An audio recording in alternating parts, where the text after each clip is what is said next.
क्रिया, चिंता और वासना का त्याग, इस अहंकार रूप शत्रु का निग्रह कर लेने पर फिर विषय चिंतन के द्वारा इसे सिर उठाने का अवसर कभी ना देना चाहिए, क्योंकि नष्ट हुए जंबीर के वृक्ष के लिए जल के समान इसके पुनर्जीवन का कारण यह विषय चिंतन ही है। जो पुरुष देहात्म बुद्धि से स्थित है वही कामना वाला होता है। जिसका देह से संबंध नहीं है वह विलक्षण आत्मा कैसे सकाम हो सकता है। इसलिए भेदाशक्ति का कारण होने से विषय चिंतन में लगा रहना ही संसार बंधन का मुख्य कारण है।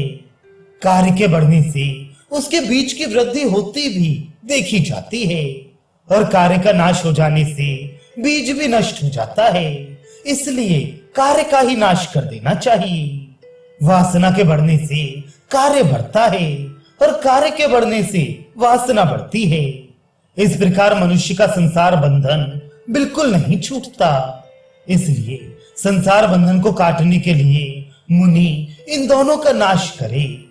विषयों की चिंता और बाह्य क्रिया, इससे ही वासना की वृद्धि होती है और इन दोनों से ही बढ़कर वे वासना आत्मा के लिए संसार रूप बंधन उत्पन्न करती है। इन तीनों के क्षय का उपाय सब अवस्थाओं में, सदा सब जगह, सब ओर सबको ब्रह्म मात्र देखना ही है। इस ब्रह्म में वासना के दृढ़ हो जाने पर इन तीनों का लय हो जाता है। क्रिया के नष्ट हो जाने से चिंता का नाश हो जाता है और चिंता के नाश से वासनाओं का क्षय होता है। इस वासना क्षय का नाम ही मोक्ष है और यही जीवन मुक्ति कहलाती है। सूर्य की प्रभा के उदय होते ही जैसे अत्यंत घोर अंधेरी रात का भी सर्वथा नाश हो जाता है, उसी प्रकार ब्रह्म वासना की स्फूर्ति का विस्तार होने पर ये अहंकार आदि की वासनाएं लीन हो जाती हैं।